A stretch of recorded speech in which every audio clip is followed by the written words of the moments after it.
Alhamdulillah, wa salatu wa salam ala rasulillahi sallallahu alayhi wa sallam. Nous allons poursuivre par la grâce d'Allah subhanahu wa ta'ala avec Usul Sunnah de l'imam Ahmad rahimahullahu ta'ala. Naam. 23.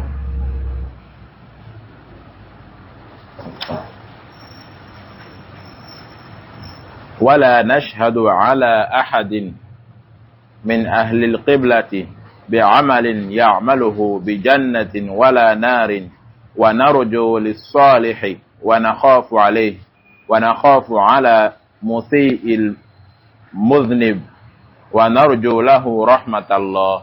نعم.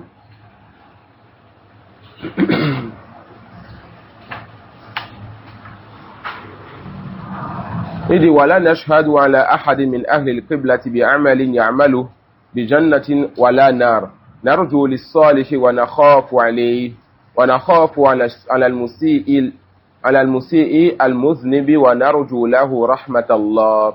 Si je ne m'abuse, avec l'Oustaz Yous, on a déjà eu à s'arrêter sur ceci hier. Il s'agit du fait que nous n'attestons donc pour personne parmi les musulmans du paradis et on atteste donc pour personne de l'enfer. Mais celui qui fait de bonnes actions, nous espérons pour lui le paradis. Et celui qui fait, n'est-ce pas, celui qui fait de mauvaises actions, cette personne, on craint pour lui le châtiment de son Seigneur. Donc, est-ce que nous attestons qu'un musulman est au paradis, un musulman particulier? La réponse, non. Quelqu'un qui meurt, n'est-ce pas, sur l'islam, quelqu'un qui meurt musulman, quelqu'un qui meurt en priant avec nous, nous espérons alors pour lui le paradis. Par contre, wala nashhadu ala ahad min ahli al-qiblati bi amalin ya'maluhu bi jannati wala nar.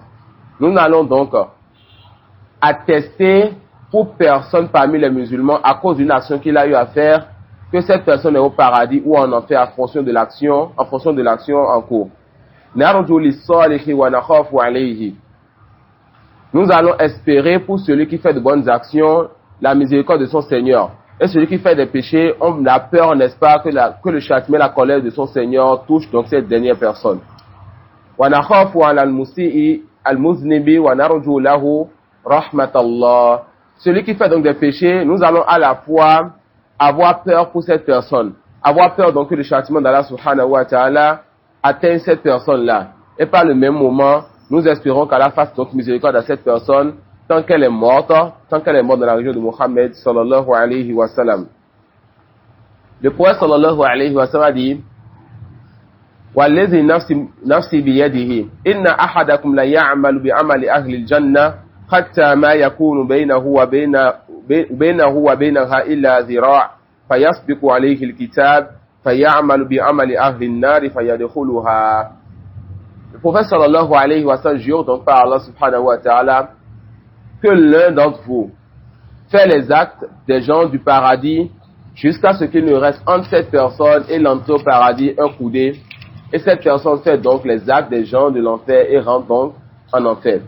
Et dans une version, le hadith a été plus clair quand on nous fait comprendre que la personne fait les actes des gens du paradis dans ce qui est apparent aux gens, jusqu'à ce qu'il ne reste entre lui et l'entrée au paradis un coudé. Cette personne va donc faire ce qu'elle avait l'habitude de faire en cachette, elle va le faire en public, Allah le dévoile, et cette personne rentre donc en enfer. Waliyazu billah. Fait donc partie des miséricordes d'Allah subhanahu wa ta'ala sur ses serviteurs, le fait qu'il cache ce qu'il y a entre lui et ses serviteurs. Mais il ne faudrait pas qu'on soit trompé donc par le sitrullah, pas, n'est-ce pas, le voile qu'Allah a mis entre les gens et nous. Qu'on ne soit pas trompé donc par cela et qu'on sache qu'à tout moment Allah subhanahu wa ta'ala peut enlever ce voile-là et les gens connaîtront donc la réalité de ce que nous faisons quand on se détourne de waliyazu billah. Donc le musulman doit craindre son Seigneur en public comme en secret. Le musulman doit craindre son Seigneur en public comme en secret. Voilà donc pourquoi nous n'allons attester à aucun musulman du paradis, quels que soient les œuvres qu'il fait, mais on espère pour celui qui fait de bonnes actions le paradis. Et de la même façon, nous n'allons attester pour aucun musulman, quels que soient les péchés qu'il fait, que cette personne fait partie des gens de l'enfer. Non. ومن لقي الله بذنب تجب له به النار تائبا غير مصر عليه فإن الله يتوب عليه ويقبل التوبة عن عباده ويعفو عن السيئات.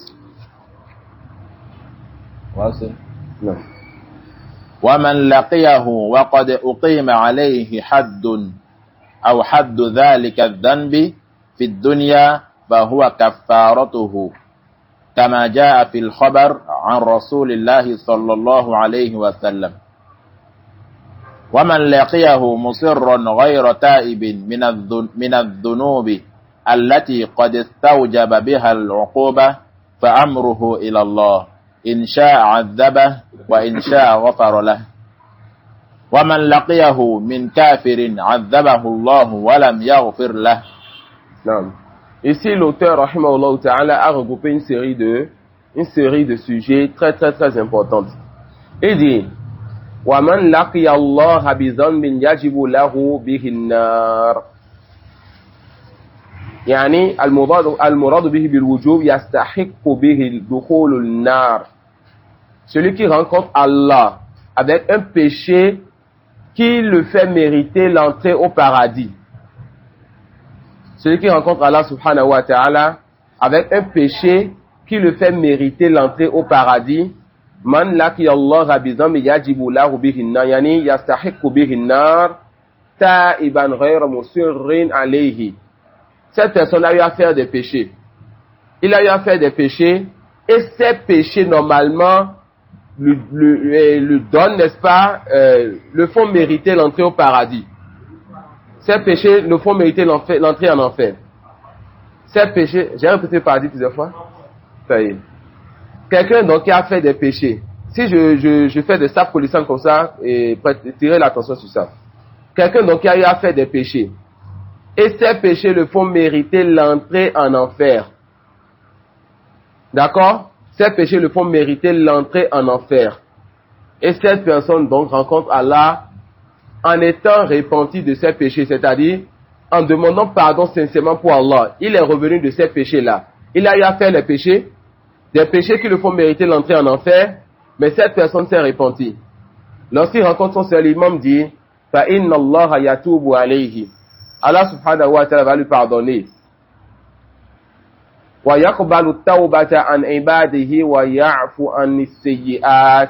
Et Allah subhanahu wa ta'ala accepte le repenti de ses serviteurs, et c'est lui, n'est-ce pas, qui accepte et efface les péchés des serviteurs. Il accepte le repenti et efface le péché de qui? De ses serviteurs. Alors, at-tawbatu, le repenti, les savants disent que cela, ça renferme certaines choses. Celui qui dit, moi, je reviens vers Allah repentant, on regarde ta situation. Le péché que tu as fait, est-ce que c'est un péché qui est seulement entre Allah et toi? Ou c'est un péché aussi qui touche le bien ou la personne d'un musulman? Est-ce que c'est un péché entre Allah et toi? Ou c'est un péché qui touche donc le bien ou la personne du fils d'Adam? C'est une autre personne. Quand c'est un péché qui est entre Allah et toi, il faut donc que tu viennes avec 3 conditions pour que le repenti soit sincère et accepté donc. Quand c'est un péché qui est entre Allah et toi, il faut que tu viennes avec 3 conditions pour que le repenti soit sincère et accepté d'Allah. La première des conditions est la plus importante, an-nadamu ala dhanb. Le fait de regretter le péché. Le prophète sallallahu alayhi wa sallam a dit, an-nadamu tawbah. Le regret, c'est ça donc le repenti. C'est ça la tawbah. Donc la première des conditions, la première de ces 3 conditions, c'est le fait de regretter le péché que tu as eu à faire. La deuxième condition, al-iqla'u aw-tark. Le fait de délaisser le péché. Le fait donc que tu te désavoues, que tu délaisses donc ce péché-là. La troisième condition, pour que la tawba, le repenti, soit sincère et accepté donc auprès d'Allah subhanahu wa ta'ala, al-azmu ala adamil aouda. Le fait que tu aies la ferme conviction que tu ne veux plus revenir vers ce péché-là. Le fait, n'est-ce pas, que tu décides fermement de ne plus revenir vers ce péché. Donc le regret, le délaissement du péché et le fait d'avoir une conviction ferme et de décider fermement qu'on ne veuille plus revenir à ce péché. Qui a retenu ces 3 choses? Non. An-nadam, le regret. Al-iqla' aw at-tark, le délaissement de ce péché. La ferme résolution de ne plus jamais revenir. Non. Donc, voilà ce qu'il faut donc pour demander pardon à Allah sincèrement et se repentir de ses péchés. Et c'est quoi le plus important de ces trois? Non. Le regret. La preuve de cela en arabe ou en français?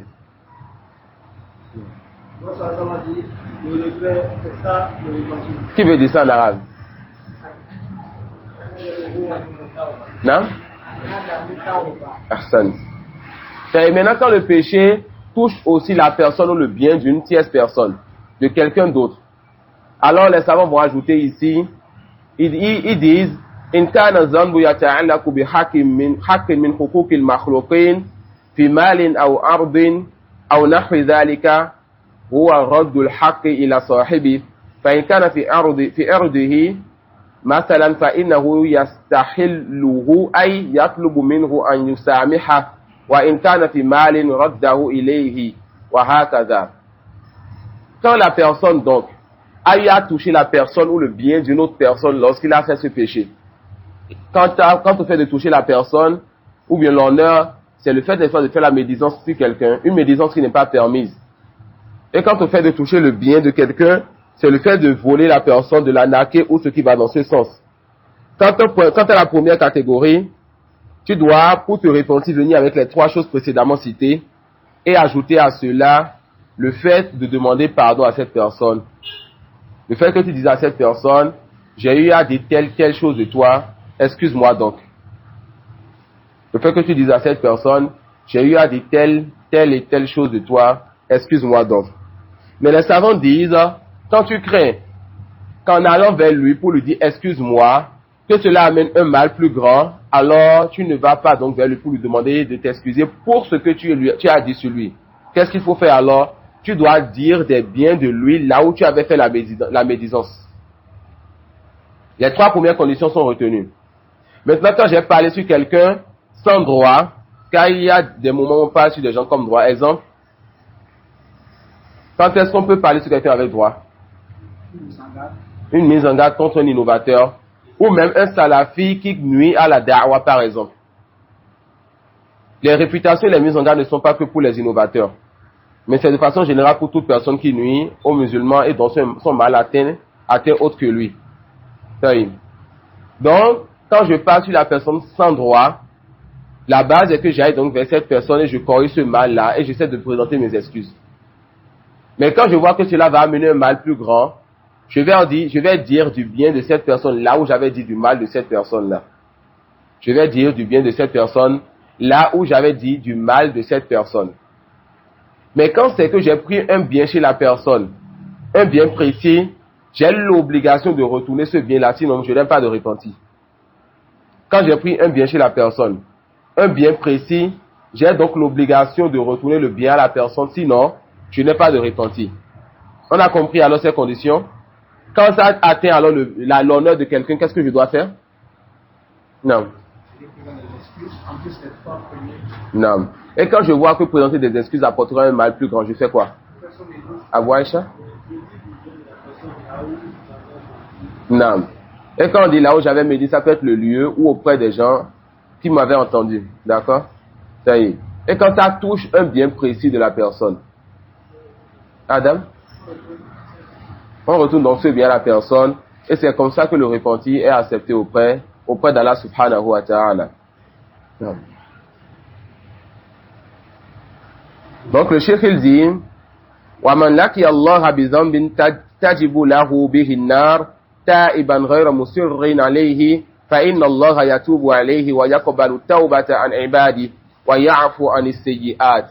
Il a ajouté maintenant quelque chose qui nous intéresse ici. On a parlé du péché que la personne a fait de façon générale. Et la personne a donc demandé pardon, cette personne s'est repentie. Quand on dit donc le repenti sincère, quelque chose que le cheikh il a cité, ghayru musirrin, que la personne ne fasse pas ce qu'on appelle al-israr. Que la personne ne fasse pas ce qu'on appelle al-israr. C'est quoi donc al-israr? Al-israr, c'est le fait de continuer à faire le péché, de ne pas délaisser le péché. Al-israr, c'est le fait de continuer à faire le péché et de ne pas délaisser ce péché-là. Et c'est de deux types. Israrun bil qalbi wa israrun bil jawarih. Et beaucoup sont distraits par rapport à la première catégorie. Quant à la première catégorie, c'est le fait que ton cœur soit toujours attaché à ce péché-là. La personne vient de finir de prendre l'alcool, waliyahu billah. Et cette personne se dit, non, la prochaine fois encore que je quitte ma zone de confort et que je ne suis pas autour de ceux qui me connaissent, je vais encore goûter à cette boisson-là. La personne peut-être, elle sait que c'est pendant les vacances ou pendant les fêtes seulement qu'elle va dans ce milieu, waliyahu billah. Alors, dans son cœur, quand l'année va finir, qu'elle va encore trouver ces conditions-là, elle va encore tomber dans ce péché-là. On dit que cette personne-là est en train de faire l'israr avec son cœur, même si avec ses membres et avec sa langue, elle ne s'approche pas du péché. Ça peut aller. L'israr avec le cœur, c'est le fait de dire chaque fois, mais lorsque l'occasion se répète, je vais encore faire ce péché. Donc, du moment A au moment B, quel que soit le temps, le nombre d'heures, de jours, de semaines, de mois ou d'années, qui sépare le moment où tu as fait le péché aujourd'hui et le moment où tu referas ce péché-là, tant que ton cœur dit que moi, je vais faire ce péché, quand les conditions vont se réunir, tu vois, tous ces moments, tu es pécheur. Ça peut aller. Et les savants disent que al-israr yusayyiru zanba kabira. Que al-israr, le fait, n'est-ce pas, de toujours faire ce péché, que ce soit avec le cœur, ce qu'on a vu maintenant, que ton cœur te dise, je vais toujours faire ce péché, ou je ferai ça quand je vais encore avoir l'opportunité, waliyahu billah, ça fait du petit péché un grand péché. Celui qui est tombé dans un petit péché, et qui répète ce péché-là, et qui s'en fout et qui ne se répand pas, ce péché devient alors un grand péché, donc, dans son livre à lui, cette personne aura donc fait un grand péché. D'accord? Les petits péchés qui se répètent deviennent de grands péchés. Les petits péchés qui se répètent deviennent de grands péchés. Les petits péchés dont le serviteur dit, moi, non, ce péché-là, c'est mon péché, je ne délaisse pas ce péché, alors celui-là fait un grand péché. La deuxième catégorie de israr, c'est le fait, n'est-ce pas, de faire le péché avec ses membres. Que la personne approche le péché avec ses membres. Et chaque fois que cette personne délaisse le péché, elle revient encore à ce péché. Elle délaisse ça, elle finit de profiter de jouir de ce péché, elle retombe encore dedans. Elle finit, elle répète. C'est ça donc al-israr.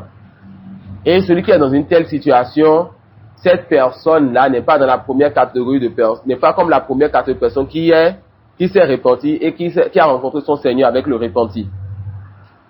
Vu qu'on a dit que dans le repenti, parmi les conditions, il y a le fait de délaisser le péché. Et d'avoir la conviction qu'on ne veuille plus revenir donc à ce péché-là. D'accord? Donc, al-israr yunafi shartayni min shuruti tawba.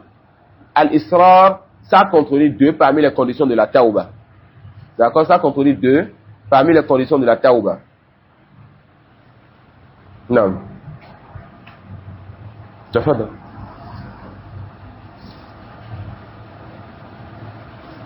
ومن لقيه من كافر عذبه ولم يغفر له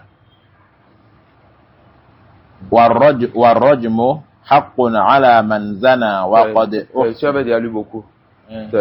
ومن لقيه وقد أقيم عليه حد ذلك الزن في الدنيا فهو كفارة كما جاء في الخبر عن رسول الله صلى الله عليه وسلم. Avant ça, on va revenir encore sur le fondement précédent et retenir alors deux choses importantes. On a dit que celui qui rencontre Allah subhanahu wa ta'ala en se repentant du péché qu'il a fait et qui rencontre donc Allah subhanahu wa ta'ala sans faire le péché et décider de ne pas délaisser, sans décider en faisant l'histoire de ce péché-là, que cette personne aura le repenti d'Allah, n'est-ce pas? Qu'Allah va lui accorder le repenti. On va alors retenir de cela que celui qui fait le péché, cette personne est toujours musulman. Que ce soit un grand péché ou un petit péché. Le musulman peut être un pécheur et le musulman peut être un pervers. D'accord? Le musulman, il peut être un pécheur, le musulman, il peut être un pervers. Donc on va retenir une première chose, c'est quoi? Celui donc qui fait des péchés, cette personne est toujours un musulman. Tant qu'il n'a pas fait le grand polythéisme ou la grande mécréance. D'accord? Celui qui fait des péchés, cette personne est toujours musulman, tant qu'il n'a pas fait le grand polythéisme ou la grande mécréance. Qui peut nous ajouter une troisième chose qui peut alors faire en sorte que cette personne qui fait des péchés n'est plus musulman? Non. Façon précis. Non.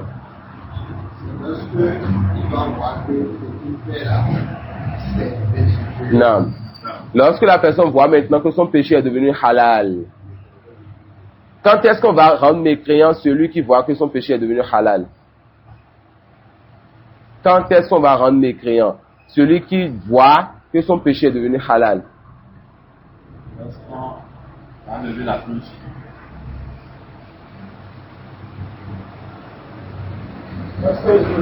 Lorsque l'humain dit ça avec sa bouche. C'est très important. Pour faire la différence entre celui qui fait le péché tout le temps et celui qui dit que son péché est devenu halal. Lui, il peut faire le péché une seule fois. Il peut même ne pas faire le péché. Mais tant qu'il voit que ce péché, en sachant qu'Allah a interdit cela, lui dit donc que c'est permis, cette personne alors, elle a mépris Dieu ne s'y attend pas. Mais celui qui fait le péché, qui répète le péché tout le temps lui fait le péché. Est-ce que cette personne devient mécréante? Non. D'accord, c'est quoi la preuve donc de cela?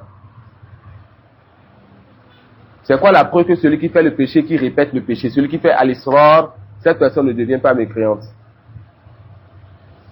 Non? Le hadith d'Abdullah ibn Himar qui buvait de l'alcool haram. Non, c'est pas ibn Himar, al-mulaqqa bi Himar. Ah, al-mulaqqa bi. Non. Ce compagnon, comme l'a dit le noble frère, qui buvait régulièrement de l'alcool, radiyallahu anhu. Et chaque fois qu'il buvait, les compagnons, le prophète social appliquait la sentence sur lui et on le fouettait. Une fois tellement, on l'a déjà fouetté lui que certains compagnons disent qu'Allah maudisse donc celui-ci, combien de fois on t'a déjà amené ici pour te fouetter? Le prophète sallallahu alayhi wa sallam dit ne le maudissez pas, car il aime Allah et son messager. Donc le prophète sallallahu alayhi wa sallam a attesté pour ce compagnon de la foi, malgré que ce compagnon fasse le péché et répète le péché là, et un grand péché. Et c'était un compagnon qui était connu pour le fait, n'est-ce pas, de souvent aimer faire rire le prophète sallallahu alayhi wa sallam. Non. On ne doit pas, ni un croyant, ni un mécréant. Ni un croyant, ni un mécréant vivant. On n'a pas le droit de maudire un croyant, on n'a pas le droit de maudire un mécréant vivant. Ça peut aller. C'est quoi donc al-la'natu? C'est quoi donc la malédiction?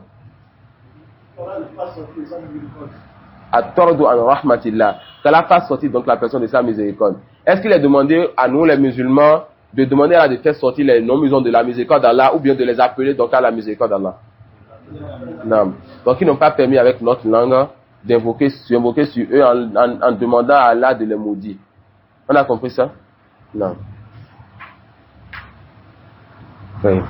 Ensuite il dit, donc ce qu'on a lu maintenant, il dit que celui qui rencontre Allah subhanahu wa ta'ala, alors qu'on a déjà eu à appliquer la sentence, donc si cette personne, la personne a fait un péché dans ce bas monde. La personne a volé par exemple, on lui a déjà coupé la main. La personne a fait la fornication waliya zubila et on l'a déjà fouetté si elle ne s'est jamais mariée, ou on l'a déjà lapidé si cette personne s'est mariée ne serait-ce qu'une fois. Il dit quoi? Celui donc qui a fait le péché et la sentence a été appliquée sur cette personne-là, fahuwa kafaratu. Cela est donc déjà sa compensation. Cette personne sur laquelle on applique déjà le châtiment ou bien on a déjà châtié dans ce bas monde, cette personne ne sera plus châtiée dans la vie dernière. Celui qui a fait un péché, un grand péché, et la sentence a été appliquée sur cette personne dans ce bas monde, cette personne dans la vie dernière, cette personne ne sera plus châtiée. Donc la sentence dans ce bas monde annule donc la sentence dans la vie dernière. On espère que cette personne dans son cœur va délaisser le péché tout comme elle délaissera aussi avec ses membres quand on l'a châtié. D'accord? Quand on a vu que al-isra est de deux types. Al-isra du cœur et al-isra, n'est-ce pas, des membres. وَمَنْ لَقِيَهُ وَقَدْ أُقِيمَ عَلَيْهِ حَدُّ ذَلِكَ الذَّنْبِ فِي الدُّنْيَا فَهُوَ كَفَّارَةٌ كما جاء في الخبر عن رسول الله صلى الله عليه وسلم. Donc comme cela est venu, n'est-ce pas, dans le hadith de Ubada ibn Samit. Ensuite il dit وَمَنْ لَقِيَهُ مُسِرًّا غَيْرَ تَائِبٍ مِنَ الذُّنُوبِ التي قد استوجب بها العقوبة فأمره إلى الله إن شاء عذبه وإن شاء غفر له. Celui qui rencontre Allah donc, avec un péché qu'il n'a pas délaissé, soit avec son cœur, soit avec ses membres. Quelle est donc la sentence de cette personne? La personne a eu à faire ce péché dans ce bas monde, n'a pas délaissé ce péché, soit avec son cœur, soit avec ses membres. Cette personne, on n'a pas appliqué la sentence sur elle. Donc, lui n'a pas fait le repentir, il n'a pas délaissé, on n'a pas appliqué la sentence sur elle. Est-ce que cette personne, elle est d'office châtiée dans la vie dernière? Non. Cette personne est sous la volonté d'Allah. D'accord? Les coups maintenant sont ouverts. On échange entre nous, d'accord? Cette personne est sous la volonté d'Allah subhanahu wa ta'ala. Ça veut dire quoi, elle est sous la volonté d'Allah? Si Allah veut, Allah pardonne donc à cette personne. Et s'il veut, il châtie donc cette personne. Ça veut dire, cette personne est sous la volonté d'Allah subhanahu wa ta'ala. وَمَنْ لَقِيَهُ مِنْ كَافِرٍ أَذَّبَهُ وَلَمْ يَغْفِرْ لَهُ. Et quand un homme musulman, un mécréant rencontre donc Allah, donc celui qui est mort donc sur la mécréance, Allah châtie cette personne éternellement et ne lui pardonne pas. وَهَذَا مَعْلُومٌ فِي الدِّينِ بِالضَّرُورَةِ. Ça fait partie des choses sur lesquelles nous n'acceptons pas la divergence. Et combien de personnes à notre époque disent, mais tel journaliste, tel millionnaire, telle personnalité, parmi donc les mécréants, a fait tellement de bien, a ouvert ceci, a fondé ceci, a fait cela, et cette personne meurt, maintenant vous dites que cette personne ira éternellement en enfer. Allah est tout miséricordieux. Et c'est des paroles qu'on entend des musulmans, et encore parfois des musulmans qui sont des arabes. Que telle personne a fait tel bien, telle personne a fait ceci et cela. Ensuite, cette personne meurt, vous dites que cette personne ira en enfer, qu'Allah est miséricordieux. Où sont passés tous les biens que cette personne a fait? On dira donc, où sont passés tous les biens qu'Allah a fait à cette personne? Où sont passés ce qu'Allah lui a accordé comme bienfait, comme santé, comme subsistance, comme bien-aimé? Et la richesse que cette personne a eu à dépenser, qui est-ce qui lui a facilité cela? Alors, quels sont les bienfaits donc de ce mécréant que vous voulez donc citer? Le mécréant, c'est Allah qui lui a accordé tout ce qu'il a. On lui demande juste d'être reconnaissant en adorant donc ce Seigneur-là. Et il s'est détourné de l'adoration donc de ce Seigneur. On dit si il meurt, c'est son Seigneur le châtie pour le fait qu'il lui a accordé tous ses bienfaits. Il a été ingrat envers son Seigneur. Il dit wa rajmu haqqun ala man zana wa qad uhsina iza i'tarafa aw qamat alayhi bayyina. Wa qad rajama Rasulullah sallallahu alayhi wa sallam wa qad rajamat al-a'immatu ar-rashidun. Le rajm, c'est le fait de lapider celui qui a commis la fornication. Qui est-ce qui mérite d'être lapidé lorsqu'il commet la fornication? Imdad? Juste le fait qu'il soit marié?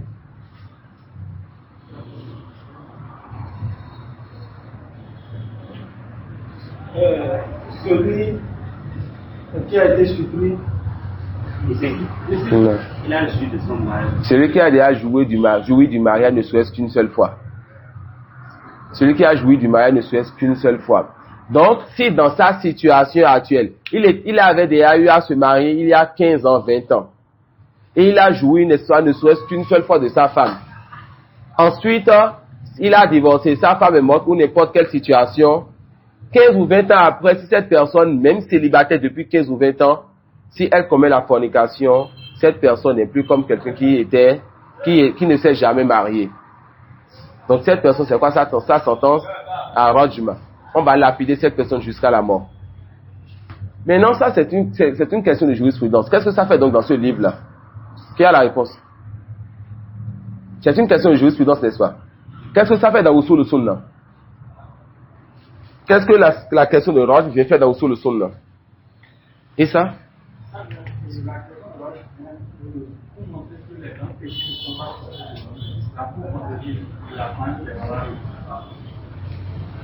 Non. Non. Parce que ce sujet a des fondements très clairs. Comme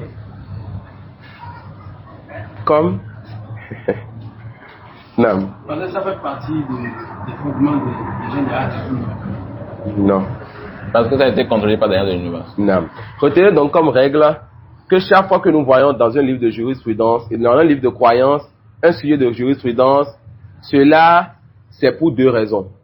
La première raison, ce sujet est soutenu par des dalils qu'on appelle mutawatira. Des dalils qui sont tellement authentiques et tellement clairs qu'on ne devrait pas contredire cela. Et la deuxième raison, ce sujet fait partie des signes des innovateurs car il contredit ce sujet. Qui peut me donner un exemple de ce sujet autre que ceci? Un sujet qu'on trouve dans les livres de croyance, non, Moussa? Non. Al-Mas al-Khoufain, le fait d'essuyer, n'est-ce pas, les cuirs qu'on porte, ou bien les chaussettes et ce qui va dans ce sens. Qui sont ceux qui contredisent sur ça là? Non? Ar-Rawafid. Les Shia. Donc, cela est devenu une particularité chez eux, alors cela fait partie des sujets qu'on étudie dans la jurisprudence. Et ça rentre dans la règle générale, mukhalafatu ahlil jahim, le fait de contredire les gens de l'enfer. Et fait partie donc des gens de l'enfer, les mécréants et tout innovateur. Fa inna kulla bid'atin dalala wa kulla dalalatin finnar. Toute innovation est égarement et tout égarement est voué à l'enfer. Qui peut donc faire la différence entre l'enfer des gens, des mécréants et l'enfer des innovateurs? Imdad? Les innovateurs, ils peuvent sortir de l'enfer s'ils sont croyants, sur le charge. Mais les mécréants sont à l'enfer éternellement. Est-ce que ça veut dire donc que tout innovateur ira en enfer? Il est sous la volonté d'Allah. Non. L'innovation fait partie des grands péchés. L'innovation fait partie donc des grands péchés. Mais l'innovateur, nous craignons pour lui d'une crainte énorme qu'il fasse donc un séjour en enfer. Qui peut me faire la différence donc entre l'innovateur et le pécheur? Une ou deux différences entre Issa?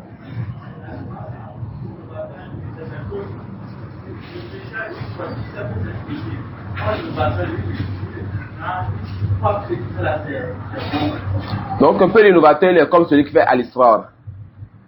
Il pense que ce qu'il fait le rapproche d'Allah. Mais le pécheur, lui, il sait que ce qu'il fait c'est un péché. Très facilement le pécheur peut revenir, mais très difficilement l'innovateur revient. Et le pécheur se cache, il n'aime pas montrer son péché. Et certes, Allah ne pardonne pas à celui-là qui affiche son péché. Et l'innovateur, lui, il affiche son péché. Il appelle même les gens à le suivre dans ce péché-là. Ça peut aller. Il appelle même les gens à le suivre dans ce péché.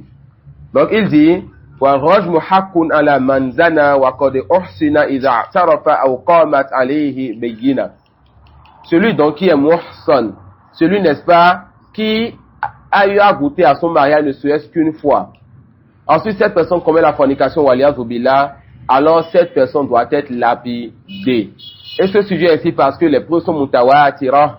On verra ça au sein de hadith, inshallah. Les preuves sont tellement nombreux et tellement fermes que son authenticité, c'est le plus grand degré d'authenticité. À cause du grand nombre et autre que cela qu'on verra en son temps, inshallah. Et ce sujet fait partie des sujets qui sont devenus maintenant une particularité des innovateurs et nous contredisent sur cela. Savez-vous c'est quoi le groupe qui nous contredit sur cela? Les Mu'tazila. Les Mu'tazila nous contredisent donc sur le rajm et ils disent qu'il n'y a pas de preuve dans le Coran sur cela. Est-ce qu'il y a une preuve dans le Coran sur le rajm? Et ça? Hein? Qui veut le contredire? Qui veut le contredire? Est-ce qu'il y a une preuve dans le Coran sur le rajm? Non? Non? Lapidé, non. C'est quoi la preuve? Donnez ne serait-ce que le sens ou bien qu'on appelle. Un mot va vous aider à chercher alors.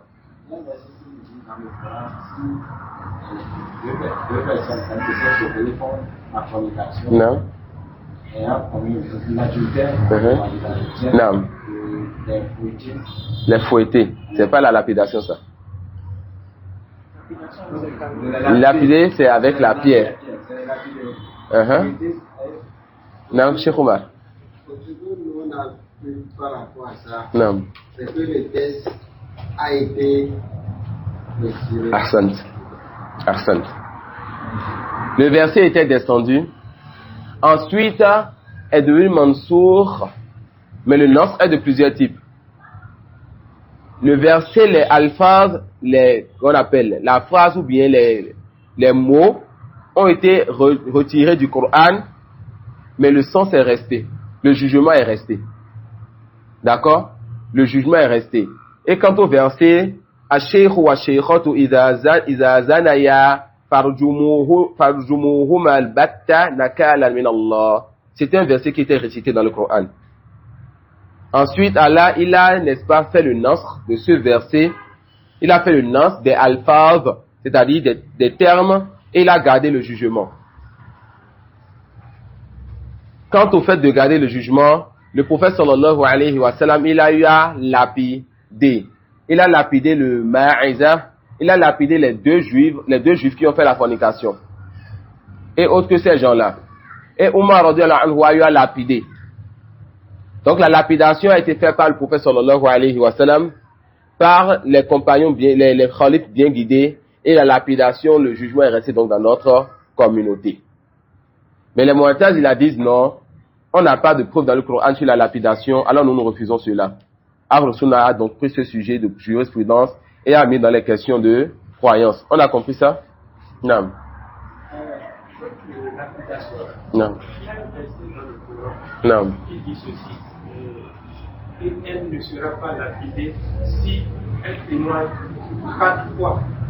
Et la 5e fois, si elle invoque la malédiction d'Allah sur elle-même. Pareil pour l'homme. C'est-à-dire que, bon, je suis en train de... Dans le verset, il est dit que... Quelqu'un a les alphas, Inch'Allah? Non, allez-y, allez-y. Non, vas-y, écris. Je cherche. Non.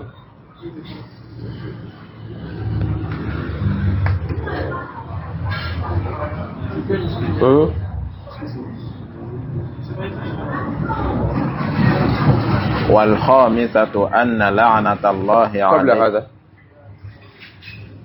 إلا الذين قبل هذا الزاني لا ينكح إلا زانية أو مشركة والزانية لا ينكحها إلا زان أو مشرك وحرم ذلك على المؤمنين والذين يرمون المحصنات ثم لم يأتوا بأربعة شهداء فاجلدوهم 80 جلدة ولا تقبلوا لهم شهادة أبدا وأولئك هم الفاسقون إلا الذين ça ne parle pas تابوا du sujet.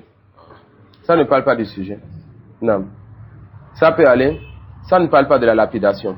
Ça parle plutôt de ceux qui sont venus dire des femmes mariées qu'elles ont fait la fornication. Le verset leur demande de venir avec 4 témoins. S'ils ne viennent pas avec 4 témoins, c'est eux qui seront donc fouettés. Et la suite du verset.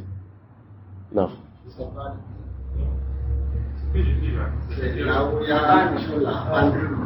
Continue alors, t'as pas droit.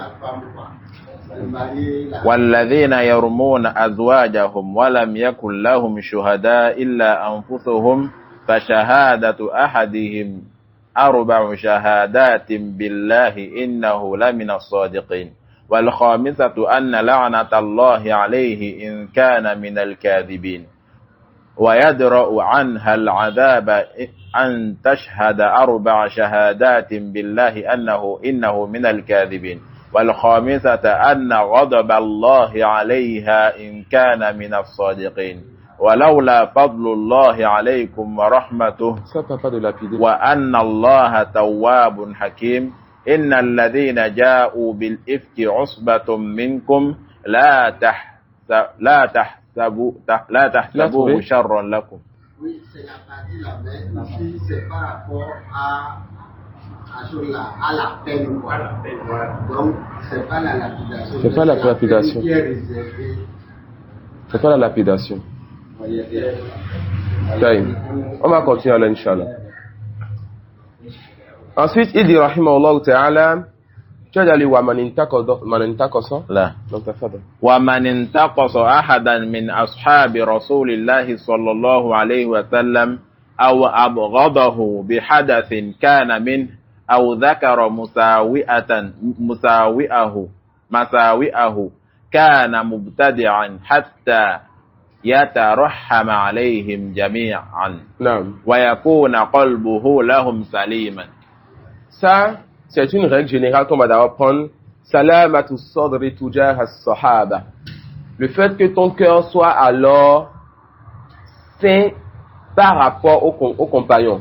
Qu'il n'y ait dans ton cœur aucune gêne et aucune rancœur par rapport aux compagnons du prophète Mohammed sallallahu alayhi wa sallam. Ça, c'est une règle de base et c'est une règle générale. Et on a vu dans la dernière assise, ou bien dans la semaine, comment se comporter par rapport à ce qui s'est passé entre les compagnons, n'est-ce pas?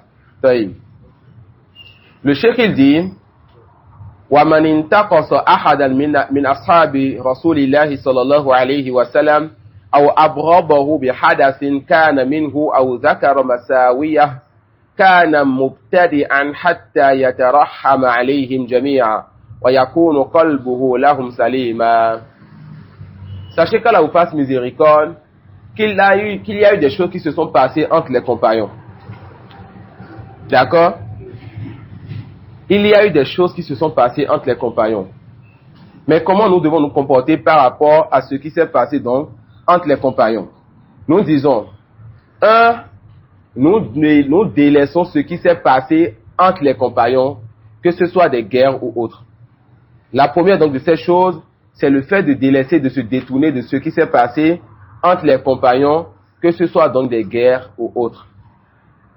Ça peut aller? Et on a vu certains comportements quand certaines de ces choses-là nous viennent malgré le fait qu'on veuille s'en détourner. Qui se rappelle de certains des comportements qu'on devrait tenir quand certaines des choses qui s'est passées entre les compagnons rentrent dans nos oreilles ou bien qu'on tombe donc sur ces choses-là? Comment on doit se comporter? Comment on doit se comporter quand on tombe malgré nous sur certaines choses, certaines situations qui se sont passées entre les compagnons? Et ça? Non?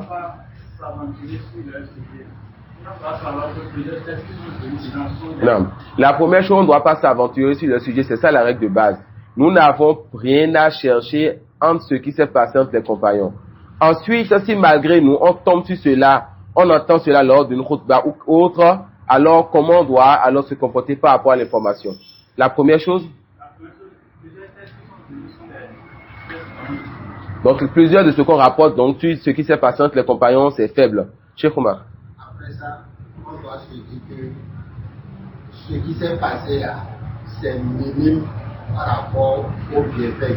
On va encore revenir sur ça, on met ça à la dernière minute. On a la dernière position. Qui veut nous rappeler encore le deuxième, non? Non? Non, ça revient à la première chose que Issa a dit, que beaucoup de ceux qui disent, c'est faux. On cherche le deuxième. Adam? Il veut se corriger. Tu veux nous tromper. Tu veux nous envoyer, toi. Ça y est. Quelle a te posé? Adam? Ça peut être la malcompréhension de celui qui lit, n'est-ce pas, ces tests-là. Troisième chose? Non. Allah les agrée, non. Quatrième chose? On ne fait pas l'analogie avec les compagnons. On va mettre ça avec le dernier de Cheikh Omar Inshallah. Non. Ça rentre dans le premier avant même de rentrer dans ce détail-là. On a dit quoi? Nous, on se détourne de ce qui s'est passé entre eux. Jazakallah khairan. Certaines erreurs, même si on voit que à tel... D'abord, on a dit quoi? Prenons la science étape à étape. On dit, des choses se sont passées entre les compagnons. Qu'est-ce qu'on doit faire? Première chose, nous on se détourne de ce qui s'est passé entre eux. Ensuite, si malgré nous, on tombait ou on entendait quelque chose qui s'est passé entre eux, les cœurs sont faibles. On peut avoir des réflexions. Et la personne dans la route ou autre peut dire des choses. N'est-ce pas? Ou bien tu es dans une voiture où la personne malgré toi a parlé. Ou bien le chauffeur dans sa voiture a allumé quelque chose que tu as entendu sur les compagnons. Là maintenant, comment toi-même repousser l'ambiguïté et ce que ton cœur ressent, ça ne devrait pas ressentir, et comment corriger, n'est-ce pas, l'ambiguïté des gens. Comment alors enseigner le vrai à ces gens-là? Comment être celui-là qui va corriger et défendre, celui qui va défendre donc les compagnons dans cette situation? Là maintenant, on a entendu. Qu'est-ce qu'il faut faire? On dira donc, la majorité de ce qui se rapporte sur les compagnons n'est pas authentique. La majorité de ce qui se rapporte sur les compagnons n'est pas authentique. 2. Le peu qui est authentique, soit toi qui as lu, écouté, ou bien qui propage cela, tu as mal compris la réalité de l'affaire. On appelait ce jour-là Yom ul Jamal. Le Jamal, c'est quoi? Le chameau. N'est-ce pas? Cela tout simplement parce que autour du chameau de Aïcha radhiyallahu anha, il y a eu beaucoup de personnes qui sont mortes. Beaucoup de compagnons sont tombés morts autour du chameau de Aïcha, en voulant donc défendre Aïcha, la mère des croyantes. Vous savez pourquoi ils sont morts en voulant défendre Aïcha, la mère des croyantes? Parce que dans la guerre, il y avait un groupe de compagnons contre un autre groupe de compagnons. On viendra sur ça, Inch'Allah.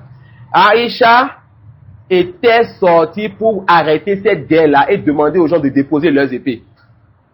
Et dans la guerre, il y avait les Khawarij qui voulaient enflammer cette guerre-là. Lorsqu'ils ont compris que Aïcha voulait arrêter la guerre, ils ont dit faites taire donc cette dame-là.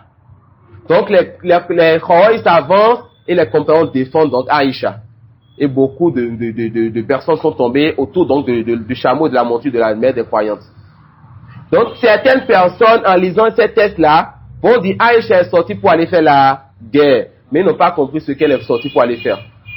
Que Aïcha, beaucoup de personnes sont mortes autour d'elle, et que ses soldats ont tué beaucoup de compagnons, et que elle est sortie, beaucoup de ses hommes sont morts. Ils n'ont pas compris la réalité de ce qui s'est passé là. Donc une mauvaise compréhension de ceux qui racontent, ou bien ceux qui lisent cette histoire. Ça peut aller? Donc on a dit beaucoup de l'histoire est faux. Le peu qui est vrai, encore, ça peut être à cause de la mauvaise compréhension de celui-là qui s'est approché donc de cette histoire-là. Ça peut aller. Ensuite, le peu qui est vrai, tout ce qu'on a cité, et qui n'est pas une mauvaise compréhension de cette personne, on dit, c'est en fonction d'un ijtihad ou sa'ir. C'est en fonction de quoi? D'un effort d'interprétation que ce compagnon, ce groupe de compagnons a eu à faire, et ça l'a amené dans cette situation-là. Et les compagnons en question étaient des mujtahidoun, des gens qui étaient habilités à faire des efforts d'interprétation. D'accord? Nous, on va donner des règles générales et on ne va pas quitter notre règle de base, ne pas rentrer dans les détails. Donc, on dira donc à ces gens, c'est un effort d'interprétation. Toute personne qui a fait l'effort d'interprétation est récompensée. Celui qui s'est trompé a une récompense et celui qui a trouvé juste a 2 récompenses. Alors, il n'y a pas à faire de reproche à l'un des 2 groupes. On a compris cela. Et enfin, on dira quoi? On revient à ce que Cheikh Omar a dit. On va dire que même si se sont trompés, on dira que cela est minime quand on va plonger cela dans l'océan de bonnes actions qu'ils ont. Vous retenez l'ordre qu'on a mis? Cela est minime par rapport à l'océan de bonnes actions donc qu'ils ont.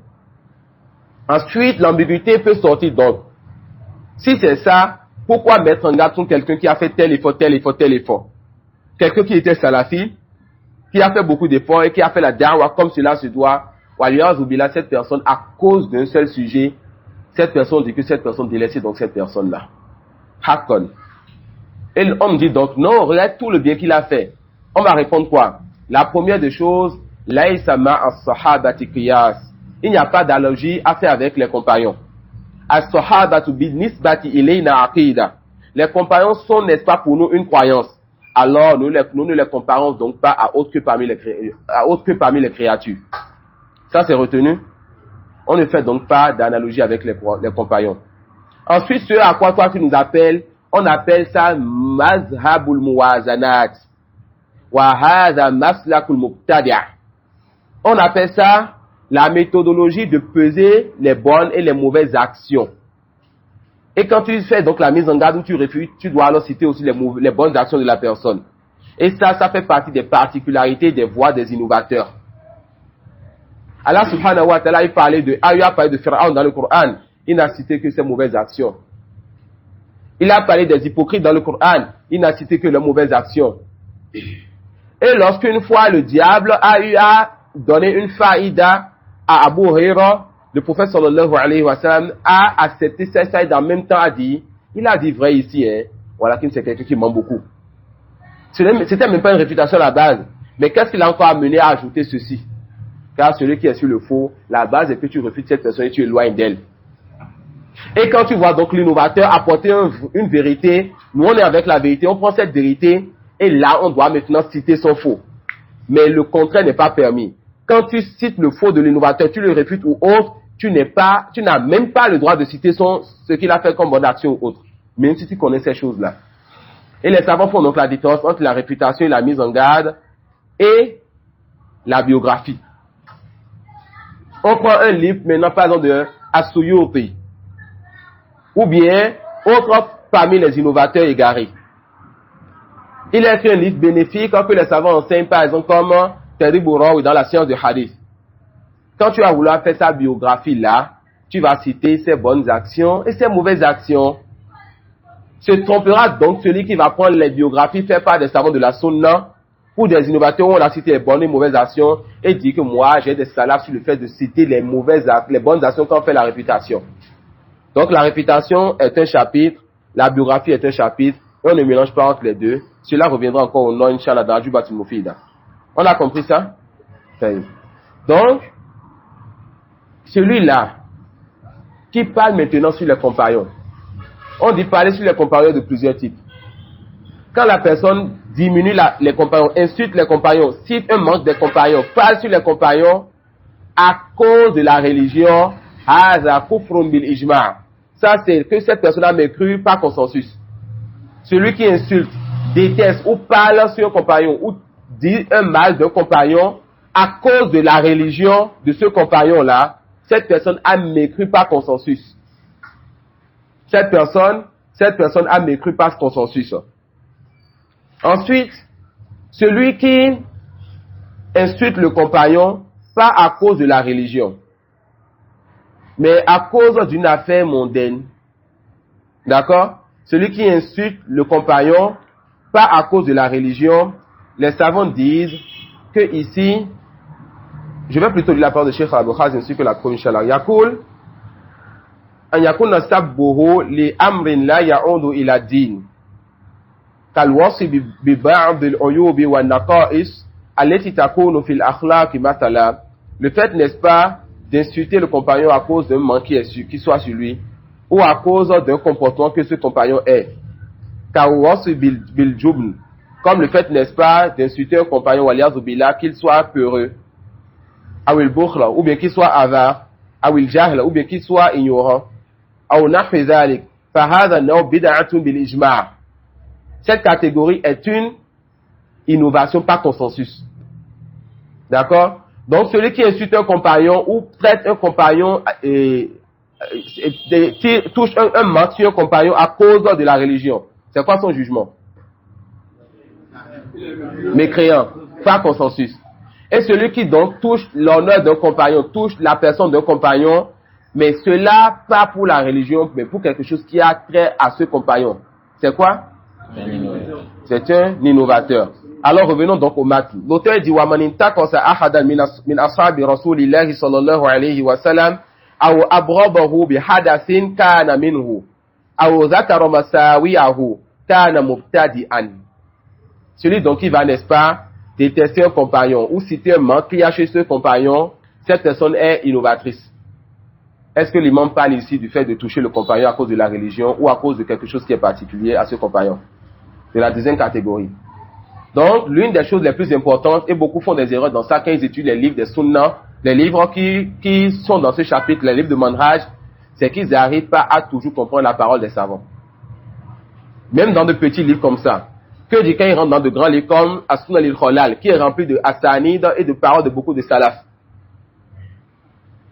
Quelle erreur les gens peuvent donc faire avec ce as-là?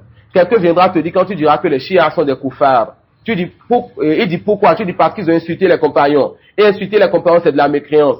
Il te dira, toi, tu n'es pas parmi les gens de la sunna. Tu as contredit un fondement parmi les fondements des gens de la sunna. Quel fondement tu as contredit? L'imam des gens de la sunna a dit que celui qui insulte un compagnon ou les déteste, cette personne est quoi? Un innovateur. Donc lui te dira donc que c'est juste un innovateur. Les chiites sont des innovateurs, les rawafis sont des innovateurs, pas des koufars. Vous avez compris? Cette personne aura mal compris la parole de l'auteur. Donc les livres qui sont dans le manhaj sont importants. Mais la compréhension des paroles de ces savants sont encore plus importantes. Celui qui nous amènera ce fondement-là pour nous dire que les rawafid, lui, il a la conviction ferme que c'est des innovateurs et non des koufars. On dit à toi, tu es certes un ignorant, soit un innovateur qui veut donc rendre halal la religion des rawafid. On a compris ça? Donc ici, l'auteur ne parle pas de ceux qui insultent les compagnons pour leur religion. Les rawafid insultent les compagnons pour leur religion, ont rendu mécréant la majorité des compagnons. Ils sont même allés loin lorsqu'ils ont dit que Djibril s'est trompé Et en voulant aller vers Ali radhiyallahu anhu, il est allé avec Muhammad, il est allé vers Muhammad sallallahu alayhi wa sallam. Donc pendant 23 ans, Jibril ne faisait que se tromper. Ils sont allés encore plus loin en disant que Ali est une divinité qu'il faut adorer. D'accord? Donc ici, l'auteur, il parle de qui? Il parle de ceux-là qui ont touché leurs compagnons dans ce qui n'est pas leur religion. Il dit hatta yatarahham alayhim jami'a, jusqu'à ce que cette personne invoque donc la miséricorde d'Allah pour tous les compagnons et que cette personne soit bienfaisant envers les compagnons et aime le bien donc pour eux. Et que cette personne parle d'eux en bien et veuille les suivre et suivre leur compréhension. Wa yakunu qalbuhu lahum salima, et que son cœur ne retienne rien à l'égard des compagnons. On a compris ce dernier fondement? Alhamdulillah. Inch'Allah, demain nous allons finir avec ce livre. Et après cela, j'espère qu'on ait un peu de temps. Et on va répéter un peu le type de révision qu'on veut faire tout à l'heure, Inch'Allah. Wa subhanaka wa bihamdik. Ashhadu an la ilaha illa anta astaghfiruka wa atubu ilayk.